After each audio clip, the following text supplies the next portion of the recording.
Hey guys, real quick. So this morning I got to go to a new version for site for superchargers, Tesla superchargers, and I'm gonna go through the footage of that site. So real quick, the site is not operational yet as of today.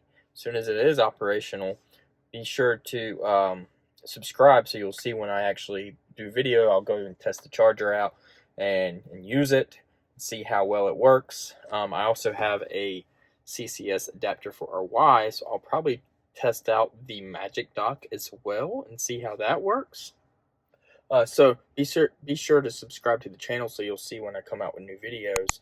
But so this video is just to kind of show the installation as it is today. It is dark in the video. There's no lights at the site yet, so you'll notice it is dark. I did actually shoot all of this in portrait mode, so it's going to be in portrait mode. It's not, although I did get some shots of it outside of portrait mode. So please leave a like, subscribe so you'll see when new videos come out, and we'll talk to you on the next one. So we got the Tesla V4 stations here. We're putting these in. You can see the pad is concreted in with the barriers.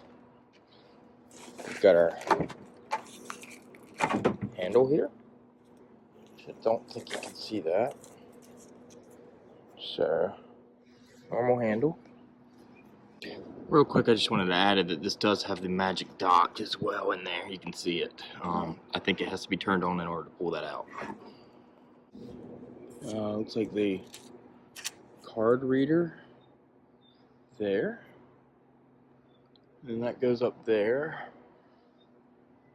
That's your little indicator light that you're charging. I don't know what the screen's going to look like, but you can kind of see in there the size of the screen. The cables. I don't know if you can see this or not. The cables are pretty thick. They feel like a V2 cable. And when you actually go to grab it, you can catch on this bottom lip down there. So you got to pull it around. I don't know how that's going to be set up regularly.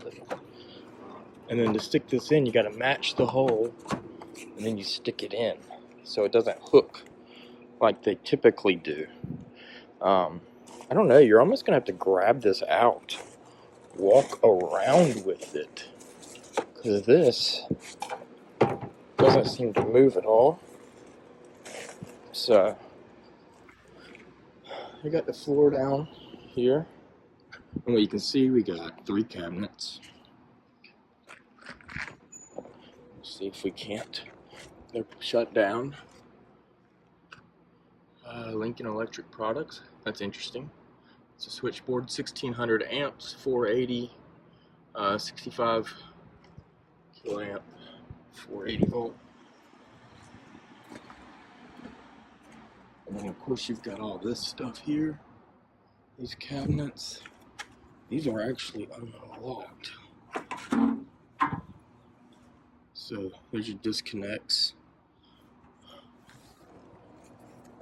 I don't know if you can see that or not. Yeah. July of 2023. Charger 387 kilovolt. 480 VAC. Input power 575 kilowatt. 640 amp max.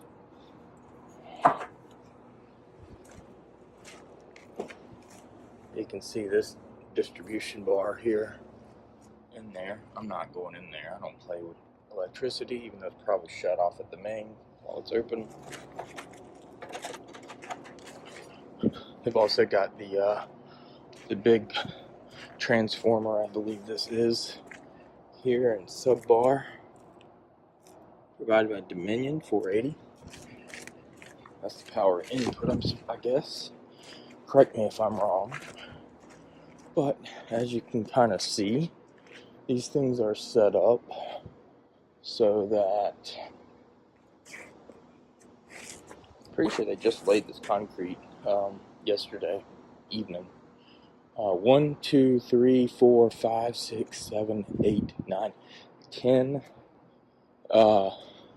chargers, all here at the Lowe's Groceries in Forest Acres, South Carolina. This is going to be a nice setup right next to this apartment complex and parking garage. Yeah, this is going to be pretty nice.